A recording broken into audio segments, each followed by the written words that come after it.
ಹೊಳೆನರಸೀಪುರ ಪಟ್ಟಣದ ಸರ್ಕಾರಿ ಪ್ರೌಢಶಾಲೆಯಲ್ಲಿ ಮೊಟ್ಟೆ ವಿತರಣೆ ಕಾರ್ಯಕ್ರಮ ಆಯೋಜನೆ ಮಾಡಲಾಗಿತ್ತು. ವಿಪ್ರೋ ಕಂಪನಿಯ ಅಜಿತ್ ಪ್ರೇಮ್ಜಿ ಫೌಂಡೇಶನ್ ಅವರು ಮಕ್ಕಳಲ್ಲಿನ ಅಪೌಷ್ಟಿಕತೆಯನ್ನು ಹೋಗಲಾಡಿಸುವ ಸಲುವಾಗಿ 1,500 ಕೋಟಿ ಹಣವನ್ನು ದೇಣಿಗೆಯಾಗಿ ನೀಡಿ ಸರ್ಕಾರವು ವಿದ್ಯಾರ್ಥಿಗಳಿಗೆ ನೀಡುವ ಸವಲತ್ತುಗಳ ಜೊತೆಗೆ ವಾರಕ್ಕೆ 4 ದಿನ ಮೊಟ್ಟೆ ವಿತರಿಸಲು ಅವಕಾಶ ಕಲ್ಪಿಸಿದೆ. ಮಕ್ಕಳಲ್ಲಿನ ಅಪೌಷ್ಟಿಕತೆಯನ್ನು ಹೋಗಲಾಡಿಸುವ ಸಲುವಾಗಿ ಅಜಿತ್ ಪ್ರೇಮ್ಜಿ ಫೌಂಡೇಶನ್ ತೊಡಗಿಸಿರುವುದು ಶ್ಲಾಘನೀಯ ಸಂಗತಿ ಎಂದು ಸಂಸದ ಶ್ರೇಯಸ್ ಎಂ ಪಟೇಲ್ ಅಭಿಪ್ರಾಯಪಟ್ಟರು. ವಿದ್ಯಾರ್ಥಿನಿಗೆ ಮೊಟ್ಟೆ ತಿನ್ನಿಸುವ ಮೂಲಕ ಕಾರ್ಯಕ್ರಮಕ್ಕೆ ಚಾಲನೆ ನೀಡಿ ಮಾತನಾಡಿದ ಅವರು, ರಾಜ್ಯ ಸರ್ಕಾರ ವಾರಕ್ಕೆ 2 ಮೊಟ್ಟೆ ನೀಡುತ್ತಿತ್ತು. ಆದರೆ ಅಜಿತ್ ಪ್ರೇಮ್ಜಿ ಫೌಂಡೇಶನ್ ಸಹಕಾರದಲ್ಲಿ ಇಂದಿನಿಂದ ವಾರಕ್ಕೆ 6 ದಿನಗಳು ಸಹ ಮಕ್ಕಳಿಗೆ ಮೊಟ್ಟೆ ದೊರೆಯಲಿದೆ ಎಂದರು. 10ನೇ ತರಗತಿವರೆಗಿನ ವಿದ್ಯಾರ್ಥಿಗಳಿಗೆ ಮೊಟ್ಟೆ ಸೇರಿದಂತೆ ಬೆಳಿಗ್ಗೆ ಹಾಲು, ಬಾಳೆಹಣ್ಣು, ಸಮವಸ್ತ್ರ, ಶೂಭಾಗ್ಯ ಸೇರಿದಂತೆ ಎಲ್ಲ ಸವಲತ್ತುಗಳನ್ನು ರಾಜ್ಯ ಶಿಕ್ಷಣ ಇಲಾಖೆ ಒದಗಿಸುತ್ತಿದೆ. ಸವಲತ್ತು ಪಡೆಯುತ್ತಿರುವ ನೀವುಗಳು ಓದುವನ್ನು ಬಿಟ್ಟು ಬೇರ್ಯಾವುದಕ್ಕೂ ಗಮನ ನೀಡದೆ ಉತ್ತಮ ಅಂಕ ಪಡೆಯುವತ್ತ ನೀವು ಕಲಿಕೆಯಲ್ಲಿ ಮುಂದಿರಬೇಕು ಎಂದರು. ಈಗಾಗಲೇ ಶಿಕ್ಷಣ ಇಲಾಖೆ ಅಧಿಕಾರಿಗಳೊಂದಿಗೆ ಚರ್ಚಿಸಿದ್ದು 2024-25ನೇ ಸಾಲಿನ SSLC ಪರೀಕ್ಷೆ ಫಲಿತಾಂಶದಲ್ಲಿ ಜಿಲ್ಲೆಗೆ ನಮ್ಮ ತಾಲೂಕು ಪ್ರಥಮ ಸ್ಥಾನ ಪಡೆಯುವತ್ತ ಶಿಕ್ಷಕರು ವಿದ್ಯಾರ್ಥಿಗಳಿಗೆ ತರಬೇತಿ ನೀಡಿ ತಾಲೂಕು ಮತ್ತು ಜಿಲ್ಲೆಗೆ ಒಳ್ಳೆಯ ಹೆಸರು ತರಲು ಶಿಕ್ಷಕರ ಜೊತೆಗೆ ವಿದ್ಯಾರ್ಥಿಗಳು ಕಲಿಕೆಯಲ್ಲಿ ಚೆನ್ನಾಗಿ ತೊಡಗಿಸಿಕೊಳ್ಳಬೇಕೆಂದು ತಿಳಿಸಿದರು. ತಂದೆ ತಾಯಿ ಮೊದಲ ದೇವರು, ಆದರೆ 2ನೇ ದೇವರು ಶಿಕ್ಷಕರು ಎಂಬುದನ್ನು ನೀವುಗಳು ಅರಿತುಕೊಂಡು ಉತ್ತಮ ವ್ಯಾಸಂಗ ಮಾಡಿ ಉತ್ತಮ ಅಂಕ ತರುವಲ್ಲಿ ನೀವುಗಳು ಪ್ರಾಮಾಣಿಕ ಪ್ರಯತ್ನ ನಡೆಸಿ. ನಿಮ್ಮಗಳ ವ್ಯಾಸಂಗದಲ್ಲಿ ಸಮಸ್ಯೆ ಅಥವಾ ಅರ್ಥವಾಗದೇ ಇದ್ದಲ್ಲಿ ಶಿಕ್ಷಕರೊಂದಿಗೆ ಚರ್ಚಿಸಿ ಅದರ ಸಮಸ್ಯೆ ಬಗೆಹರಿಸಿಕೊಳ್ಳದೇ ಇದ್ದಲ್ಲಿ ಮುಂದಿನ ಕಲಿಕೆಗೆ ತೊಂದರೆಯಾಗುತ್ತೆ ಎಂಬುದನ್ನು ಅರಿತು ಮುನ್ನಡೆಯಿರಿ ಎಂದರು. ರಾಜ್ಯ ಸರ್ಕಾರ ಶೈಕ್ಷಣಿಕ ವರ್ಷದಲ್ಲಿ ಶಿಕ್ಷಣಕ್ಕಾಗಿ 50,000 ಕೋಟಿ ಹಣವನ್ನು ಬಜೆಟ್ನಲ್ಲಿ ಮೀಸಲಿಟ್ಟಿದೆ. ಈ ಹಣ ಸದುಪಯೋಗ ಆಗಬೇಕಾದರೆ ವಿದ್ಯಾರ್ಥಿಗಳು ಓದಿನಲ್ಲಿ ಸಂಪೂರ್ಣವಾಗಿ ತೊಡಗಿಸಿಕೊಂಡು ನಿಮ್ಮ ಭವಿಷ್ಯವನ್ನು ರೂಪಿಸಿಕೊಳ್ಳಬೇಕೆಂದು ಕಿವಿ ಮಾತು ಹೇಳಿದರು. ನಾನು ಕಲಿಯುವಾಗ ವೈದ್ಯನಾಗಿ ಸಮಾಜ ಸೇವೆ ಮಾಡಿ ಉತ್ತಮ ಹೆಸರು ಮಾಡಬೇಕು ಎಂದು ಹಂಬಲ ಇತ್ತು. ಆದರೆ ಅಂದಿನ ದಿನಗಳಲ್ಲಿ ನಮ್ಮ ಕುಟುಂಬದಲ್ಲಿನ ಕೆಲವು ಕಾರಣಗಳಿಂದ ನನ್ನ ಹಂಬಲ ಪೂರೈಸಲು ಆಗಲಿಲ್ಲ. ಆದರೆ ಇಂದು ರಾಜಕೀಯಕ್ಕೆ ಬಂದಿದ್ದೆ ಎಂದು ಶ್ರೇಯಸ್ ಎಂ ಪಟೇಲ್ ತಮ್ಮ ಮನದಾಳದ ಮಾತುಗಳನ್ನಾಡಿದರು. BEO ಸೋಮಲಿಂಗೇಗೌಡ ಅವರು ಮಾತನಾಡಿದರು. ಸಂಸದರು ಶಾಲಾ ಕೊಠಡಿಯೊಂದರಲ್ಲಿ ವಿದ್ಯಾರ್ಥಿಗಳೊಂದಿಗೆ ಸಂವಾದ ನಡೆಸುತ್ತಾ ಅವರೊಂದಿಗೆ ಕುಳಿತು ಮಧ್ಯಾಹ್ನದ ಊಟ ಸವಿದರು. ಮುಖ್ಯ ಶಿಕ್ಷಕಿ ಸವಿತಾ, ಶಾಲಾಭಿವೃದ್ಧಿ ಸಮಿತಿ ಅಧ್ಯಕ್ಷರಾದ ಮುನಿಸ್ವಾಮಿ ಸೇರಿದಂತೆ ಶಾಲೆಯ ಶಿಕ್ಷಕರು ಹಾಗೂ ಬೋಧಕೇತರ ಸಿಬ್ಬಂದಿಗಳು ಈ ಸಂದರ್ಭದಲ್ಲಿ ಉಪಸ್ಥಿತರಿದ್ದರು. ನೆಚ್ಚಿನ ಪುಟಾಣಿ ಮಕ್ಕಳಿಗೆ, ನಮ್ಮ ಹೆಣ್ಮಕ್ಳಿಗೆ, ಗಂಡು ಮಕ್ಕಳಿಗೆ ನಮಸ್ಕರಿಸುತ್ತಾ ವೇದಿಕೆ ಮೇಲೆ ಹಾಸನ ಕ್ಷೇತ್ರದ ಜನಪ್ರಿಯ ಶಿಕ್ಷಣಾಧಿಕಾರಿಗಳು, ಜನಸ್ನೇಹಿ ಶಿಕ್ಷಣದಂತಹ ನಮ್ಮ ಸೋಮಲಿಂಗೇಗೌಡ್ರೆ, SDMC ಅಧ್ಯಕ್ಷರಾದಂತಹ ನಮ್ಮ ನಂದೀಶ್ ಅವರು, ಮತ್ತೆ ನಮ್ಮ ತಾಲೂಕು ದಾಸೋಹದ ಅಸಿಸ್ಟೆಂಟ್ ಡೈರೆಕ್ಟರ್ ಆದಂತಹ ರಾಮಚಂದ್ರ, ನಮ್ಮ ಪ್ರಿನ್ಸಿಪಲ್ ಮೇಡಮ್ ಆದಂತಹ ಸವಿತಾ ಮೇಡಮ್ ಅವರೇ, ವೇದಿಕೆ ಮೇಲಿದ್ದಂತಹ ಎಲ್ಲ ನಮ್ಮ ಟೀಚಿಂಗ್, ನಾನ್ ಟೀಚಿಂಗ್ ಸ್ಟಾಫ್ ಮತ್ತೆ ನಮ್ಮ ಸ್ಟೂಡೆಂಟ್ಸ್ ಮತ್ತೆ ಪತ್ರಿಕಾ ಮಿತ್ರರೇ, ಇವತ್ತು ಒಂದು ಐತಿಹಾಸಿಕ ಕಾರ್ಯಕ್ರಮವನ್ನ PM ಪೋಷಣ್ ಯೋಜನೆ ಅಡಿಯಲ್ಲಿ ನಮ್ಮ ರಾಜ್ಯ ಸರ್ಕಾರ ಒಂದು ಐತಿಹಾಸಿಕ ನಿರ್ಧಾರವನ್ನ ಒಂದು ಅಜಿತ್ ಪ್ರೇಮ್ಜಿ ಅವರ ಫೌಂಡೇಶನ್ ಒಂದ ಸಹಭಾಗಿತ್ವದಲ್ಲಿ ಅವರ ಕೃಪಾಶೀರ್ವಾದದಲ್ಲಿ ನಾವು ಇವತ್ತು ಮೊಟ್ಟೆ ವಿತರಣೆ ಕಾರ್ಯಕ್ರಮವನ್ನ ಇಟ್ಕೊಂಡಿದ್ದೀವಿ. ಇದೊಂದು ಐತಿಹಾಸಿಕ ಕಾರ್ಯಕ್ರಮ. ಯಾಕಂತ ಹೇಳಿದ್ರೆ ಇಷ್ಟು ದಾನ ಧರ್ಮ ಮಾಡಬೇಕು ಅಂತ ಧಾರಾಳತನೆ ಏನಾದ್ರು ಇದೆ ಅಂತ ಹೇಳಿದ್ರೆ ಅಥವಾ ಮೆಚ್ಚಬೇಕು. ಯಾಕಂತ ಹೇಳಿದ್ರೆ ಅಜಿತ್ ಜಿ ಫೌಂಡೇಶನ್ ಅವರು ಇವತ್ತು ಸುಮಾರು 1,500 ಕೋಟಿ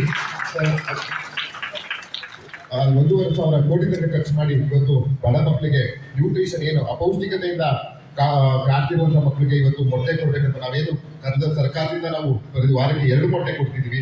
ಈಗ ವಾರದಲ್ಲಿ 6 ದಿನ ಮೊಟ್ಟೆವನ್ನ ಕೊಡ್ಲಿಕ್ಕೆ ಅವರ ಒಂದು ಕಾರ್ಯಕರ್ತರು, ಯಾಕಂತ ಹೇಳಿದ್ರೆ ಸರ್ಕಾರದ ಸಹಭಾಗಿಗಳ ಜೊತೆಗೆ ಅವರ ಒಂದು ಆಶೀರ್ವಾದದಿಂದ ಇವತ್ತು ಮಾಡಿದ್ರು. ನಾವು ಎಷ್ಟೇ ಋಣಿ ಆಗಿದ್ರು ಸಾಲದು. ಯಾಕಂತ ಹೇಳಿದ್ರೆ ಒಂದು ಧಾರಾಳ ಮನೋಭಾವದಿಂದ ಒಟ್ಟು 5 ವರ್ಷಕ್ಕೆ ಅವರು ಮೊಟ್ಟೆವನ್ನ ಕೊಡ್ತಾ ಇದ್ದಾರೆ.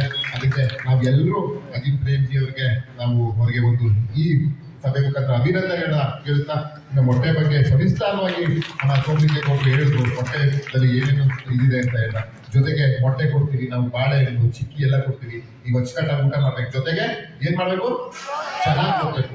ನೀವು ಒಳ್ಳೆದನ್ಸ್ಪುರಕ್ಕೆ, ಹಾಸನ ಜಿಲ್ಲೆಗೆ ಒಳ್ಳೆ ಹೆಸರು ತರಬೇಕು. ನಮ್ಗೆ ಒಳ್ಳೆ ಪರ್ಸೆಂಟೇಜ್ ಕೊಡ್ಬೇಕು. ಯಾಕಂತ ಹೇಳಿದ್ರೆ ಏನಾದ್ರು ಶಿಕ್ಷಕರು ಅತ್ಯಂತ ನುರಿತ ಶಿಕ್ಷಕಿದ್ದಾರೆ ಅಂತ ಹೇಳಿದ್ರೆ ನಮ್ಗೆ ಹೆಮ್ಮೆ ಆಗ್ತದೆ. ಅದು ಸರ್ಕಾರಿ ಶಾಲೆಯಲ್ಲಿ ನುರಿತ ಶಿಕ್ಷಕರು ಅಂತ ಹೇಳ್ಬೋದು. ಯಾಕಂತ ಹೇಳಿದ್ರೆ ಅಷ್ಟು ಸುಲಭವಾಗಿ ಖಾಸಗಿ ಶಾಲೆಗಳಲ್ಲಿ ನುರಿತ ಶಿಕ್ಷಕರು ಇರಲ್ಲ. ಆದ್ರೆ ನಮ್ಮ ಖಾಸಗಿ ಶಾಲೆಯ ಶಿಕ್ಷಕರ ಬಗ್ಗೆ ಎಷ್ಟೇ ಹೇಳಿದ್ರು ನಾವು ಸಾಲದು. ಯಾಕಂತ ಹೇಳಿದ್ರೆ ಅವ್ರಿಗೆ ಸಾವಿರಾರು ಮಕ್ಕಳನ್ನ ನಮ್ಮಂತವ್ರ ನಿಮ್ಮಂತವ್ರನ್ನ ಅವರೇ ಕಾರಣ. ಇವತ್ತು ನಾನು ಸಂಸದನಾಗಿದ್ದೀನಿ, ಶಿಕ್ಷಕರ ಕಾರಣ. ನೀವು ಮುಂದೆ ಬೆಳಿತೀವಿ ಅಂತ ಹೇಳಿದ್ರು ಶಿಕ್ಷಕರ ಕಾರಣ. ಅವ್ರಿಗೆ ಗೌರವ ಕೊಡ್ಕೊಂಡು ನೀವು ಅವರ ದಾರಿದಿಂದಲೂ ನಡ್ಕೊಂಡು ಹೋದ್ರೆ ಖಂಡಿತವಾಗಿಯೂ ಒಳ್ಳೇದಾಗ್ತದೆ. ನೀವೆಲ್ಲ 8, 9, 10ನೇ ಕ್ಲಾಸ್ ಮಕ್ಕಳಿದ್ದೀರಿ, ನೀವೆಲ್ಲ ಕಷ್ಟಪಟ್ಟು ಹೋದ್ರೆ ಖಂಡಿತವಾಗಿಯೂ ಮುಂದೆ ನಿಮ್ಮ ಭವಿಷ್ಯ ಇದ್ದೇ ಇರ್ತದೆ. ಯಾರು ನಾನು ಆ ಜಾತಿ ಭೇದ ಅಥವಾ ದುಡ್ಡಿಲ್ಲ ಯಾವುದು ಬರಲ್ಲ. ಕೊನೆಗೆ ಬರೋದು ನಮ್ಮ ಜೊತೆ ಮಣ್ಣಲ್ಲಿ ಮಣ್ಣಾಗೋದು ನಮ್ಮ ಎಜುಕೇಶನ್, ನಮ್ಮ ಏನಂತ ಹೇಳ್ತಾರಲ್ಲ ನಮ್ಮ ಶಿಕ್ಷಣ ಮಾತ್ರ. ನಾವು ಯಾವ ಆಸ್ತಿ ಕೋಟ್ಯಾಧಿಪತಿಗಳು ನಾವು ಯಾರಾದ್ರೂ ಅದು ಯಾವ್ದು ನಮ್ಮ ಜೊತೆ ಬರಲ್ಲ. ನಮ್ಮ ಜೊತೆ ಕೊನೆಗೆ ಉಳಿಯೋದೇ ಅವ್ನು ಇಂಥದ್ದು ಓದಿದ್ದ ಇಂಥ ಸಾಧನೆ ಮಾಡ್ತಾ ಅಂತ. ಅದನ್ನ ನೀವೆಲ್ಲ ಆಚರಿಸ್ಕೊಂಡು ಇವೆಲ್ಲ ನಮ್ಮ ಹೆಚ್ಚಿನ ಮಕ್ಕಳು ದಯಮಾಡಿ ಚೆನ್ನಾಗಿ ಓದ್ಬೇಕು. ಯಾಕಂತ ಹೇಳಿದ್ರೆ ನಿಮ್ಗೆ ಯಾವುದೇ ರೀತಿ ಸಮಸ್ಯೆಗಳಾದ್ರೂ ನಿಮ್ಗೆ ಪ್ರಿನ್ಸಿಪಲ್ ಇರ್ತಾರೆ, ಅವ್ರು ನನ್ನ ಗಮನಕ್ಕೆ ತರ್ತಾರೆ. ಏನೇನು ನಮ್ಮ ಗಮನಕ್ಕೆ ತಗೋದನ್ನೇ ನಿಮ್ದು ಒಂದೇ ಗುರಿ ಏನಂತ ಹೇಳಿದ್ರೆ ಓದೋದಷ್ಟೇ. ನಿಮ್ಗೆ ಬೇರೆ ಯಾವ ಚಿಂತೆನೂ ತಲೆ ಒಳಗೆ ಇಟ್ಕೋಬಾರ್ದು. ನಿಮ್ಮನ್ನ ನೋಡ್ಕೋ ಕೆಲಸ ಜವಾಬ್ದಾರಿ ಅಪ್ಪ ಅಮ್ಮಂಗೆ ಇರುತ್ತೆ. ಅವ್ರು ಮಾಡ್ತಾರೆ, ಜಮೀನ್ ಮಾಡ್ತಾರೆ, ವ್ಯಾಪಾರ ಮಾಡ್ತಾರೆ, ವ್ಯವಹಾರ ಮಾಡ್ತಾರೆ, ಅವರೆಲ್ಲ ಮಾಡ್ತಾರೆ. ನಿಮ್ ಕೆಲಸ ವಾರದಲ್ಲಿ 5 ದಿನ 6 ದಿನ ಬಂದು ಶಾಲೆಗೆ ಓದೋದಷ್ಟೇ. ಶಾಲೆ ರಜೆ ಆದಷ್ಟು ನೀವು ಕಡಿಮೆ ಮಾಡ್ಬೇಕು. ಚೆನ್ನಾಗಿ ಮಕ್ಕಳು ಓದ್ಬೇಕು. ಯಾಕಂತ ಹೇಳಿದ್ರೆ ನನಗೂ MBBS ಮಾಡ್ಬೇಕು ಅನ್ನೋ ಆಸೆ ಇತ್ತು, ಆದ್ರೆ ನನಗಾಗಲಿಲ್ಲ. ಯಾಕಂತ ಹೇಳಿದ್ರೆ ನಮ್ಮ ಕುಟುಂಬದಲ್ಲಿ ಆಗಿರುವಂತಹ ಒಂದು ವ್ಯತ್ಯಾಸಗಳಾಗಿದ್ದು, ರಾಜಕೀಯದಲ್ಲಿ ಆಗಿರೋ ವ್ಯತ್ಯಾಸದಿಂದ ನಾನು ಅರ್ಧಕ್ಕೆ ಬಿಟ್ಟು ನಾನು ರಾಜಕೀಯ ಜೀವನಕ್ಕೆ ಬಂದೆ. ಅದೇ ರೀತಿ ನಿಮ್ಗೆ ಏನೇನ್ ಕನ್ಸು ಕಟ್ಟಿದೆ, ನಾವು ಕನ್ಸು ಕಟ್ಟಿದೆಲ್ಲ ಕನ್ಸಾಗುತ್ತೆ ಅಂತ ನಾನು ಹೇಳಲ್ಲ.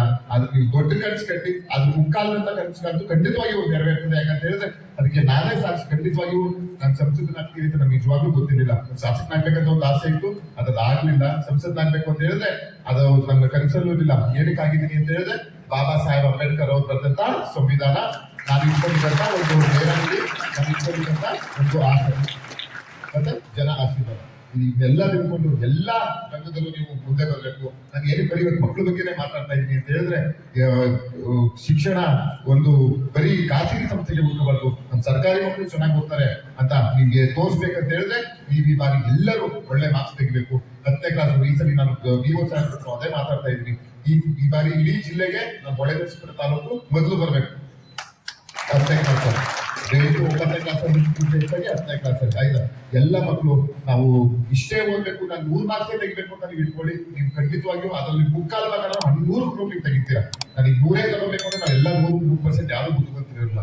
ಆಯ್ತಾ, ನೀವೆಲ್ಲ ಚೆನ್ನಾಗಿ ಓದ್ತೀರಾ ಅನ್ನೋ ಒಂದು ನಂಬಿಕೆ ಇದೆ. ಖಂಡಿತವಾಗಿಯೂ ನಂಬಿಕೆ ನಾವು ಉಳಿಸ್ಕೋ ಕೆಲಸವನ್ನ ನೀವು ಮಾಡಿ. ನಿಮ್ ಜೊತೆ ನಾವೆಲ್ಲ ಇರ್ತೀವಿ. ನಿಮ್ಗೆ ಒಳ್ಳೆ BO ಇದ್ದಾರೆ, ನಿಮ್ಗೆ ಒಳ್ಳೆ ಮೇಡಮ್ ಇದ್ದಾರೆ, ನಿಮ್ಗೆ ಶಿಕ್ಷಕರದ್ದು ಈ ಶಾಲೆ ಅಂತ ಹೇಳಿದ್ರೆ ಯಾವ ಶಾಲೆಗೆ ಹೋಗಿ ನಮ್ಮ ಜಿಲ್ಲೆಯಲ್ಲಿ ಅತಿ ಒಳ್ಳೆಯ ಶಿಕ್ಷಣ ಕೊಡುವಂತ ಶಿಕ್ಷಕರಿದ್ದಾರೆ. ಅದೇ ನಮ್ಗೆ ದೇವರು. ಶಿಕ್ಷಣ ಕೊಡೋರು ಯಾರಲ್ಲಿ ನಮ್ಮ ತಾಯಿ ನಮ್ಮನ್ನ ಹೆತ್ತಿದ್ದಾರೆ, ಆದ್ರೆ ನಮ್ಗೆ ಶಿಕ್ಷಣ ಕೊಡ್ತಲ್ಲ ಅವ್ರು ನಮ್ಗೆ 2ನೇ ತಂದೆ ತಾಯಿ ಆಗ್ತಾರೆ. 1ನೇ ತಂದೆ ತಾಯಿ ಯಾರು ನಮ್ಗೆ ಏನು ಜನ್ಮವನ್ನ ಕೊಡ್ತಾರೆ, 2ನೇ ತಂದೆ ತಾಯಿ ಯಾರು ದಾರಿ ತೋರಿಸ್ತು, 3ನೇವ್ರು ಯಾರು ಅಂತ ಹೇಳಿದ್ರೆ ನೀವು ಮದುವೆ ಆಗ್ತಿರಲ್ಲ, ದೊಡ್ಡವರಾದ್ಮೇಲೆ ನೀವು ಯಜಮಾನರು ನಿಮ್ಗೆ ಹೇಳ್ತಿ ಆಯ್ತಾ ಅಂತ ಹೇಳ್ತಾ 2 ಮಾತನ್ನ ಮುಗಿಸಿ ನಾವು ಇನ್ನೂ ಕಾರ್ಯಕ್ರಮಗಳಿದೆ. ನಿಮ್ಮೆಲ್ಲ ನನ್ನಂತ ನೋಡಿದ್ರೆ ನಮ್ಗೆ ಎಷ್ಟೇ ತಲೆ ಬೀಸಿ ಎಷ್ಟೇ ನೋವಿದ್ರು ಖುಷಿಲಿ ನಿಮ್ಗೆಲ್ಲ ಮಾಡ್ಕೊಡ್ಬೇಕು ಅನ್ಸುತ್ತೆ. ಇನ್ನೊಂದು ಅರ್ಧ ದಿನ ನಿಮ್ ಜೊತೆ ಕಳಿಬೇಕು ಅನ್ಸುತ್ತೆ, ಆದ್ರೆ ಕಾಲಮಿತಿ ಇಲ್ಲ. ನೀವೆಲ್ಲ ಒಳ್ಳೇದಾಗ್ಲಿ, ಭಗವಂತ ಒಳ್ಳೇದ್ ಮಾಡ್ಲಿ. ದಯಮಾಡಿ ಚೆನ್ನಾಗಿ ಓದಿ ಅಂತ ಕೇಳ್ಕೊಂತೀನಿ. ಏನೇ ಸಮಸ್ಯೆಗಳು ನಮ್ಮ ಗಮನಕ್ಕೆ ತಗೊಬನ್ನಿ. ಮೊಟ್ಟೆ ವಿಷಯದಲ್ಲಂತೂ ಎಲ್ಲ ಮೊಟ್ಟೆ ಬಗ್ಗೆ ಹೇಳಿದ್ದಾರೆ. ಖಂಡಿತವಾಗಿಯೂ ನಾವು ಹೇಳ್ತಾ ಇದೀವಲ್ಲ, ರಾಜ್ಯ ಸರ್ಕಾರ ಇವತ್ತು ಸುಮಾರು 50,000 ಕೋಟಿನ ಬರೀ ಶಿಕ್ಷಣ ಇಲಾಖೆಗೆ ಕೊಡ್ತದೆ. ಅದು ಸರ್ಕಾರಿ ಶಿಕ್ಷಣ ಇಲಾಖೆ. ಯಾಕೆಂತ ಹೇಳಿದ್ರೆ ನೀವು ಬಾಳೆ ಮೊಟ್ಟೆ ಈ ಪಾಪ ಅವರ ಒಂದು ಆಶೀರ್ವಾದ ಮೊಟ್ಟೆ ಸಿಗ್ತಾ ಇದೆ. ಚಿಕ್ಕಿ ಮತ್ತೆ ರಾಗಿ ಮಾಲ್ಟು ಕೊಡ್ತಾ ಇದ್ದಾರೆ ಅಂತ ಹೇಳ್ತೀವಿ. ರಾಗಿ ಮಾಲ್ಟು ಆಯ್ತಾ, ಇದನ್ನೆಲ್ಲ ಕೊಡ್ತಾವ್ರೆ. ನಿಮ್ ಕೆಲಸ ಯಾವುದು? ಓದೋದೊಂದೇ. ಮಿಕ್ಕಿದೆಲ್ಲ ನಮ್ ಜವಾಬ್ದಾರಿ, ಅಪ್ಪ ಅಮ್ಮನ ಜವಾಬ್ದಾರಿ. ಈಗ ಇಲ್ಲಿ ಬಂದಾಗ ನಮ್ ಜವಾಬ್ದಾರಿ, ಟೀಚರ್ಸ್ ಜವಾಬ್ದಾರಿ. ಮನೆಗೆ ಹೋದಾಗ ಅಪ್ಪ ಅಮ್ಮನ ಜವಾಬ್ದಾರಿ. ನಿಮ್ ಜವಾಬ್ದಾರಿ ಯಾವುದು? ಓದೋದೊಂದೇ. ಅದು ಮಾಡಿ ಅಂತ ಹೇಳ್ತಾ ಹೇಳಿ ಮಾತನ್ನ ಮುಗಿಸ್ತೀನಿ. ಎಲ್ರಿಗೂ ನಮ್ಮ ಪ್ರೀತಿಯ ನಮಸ್ಕಾರಗಳು. ನನ್ನ ಮಕ್ಕಳಿಗೆ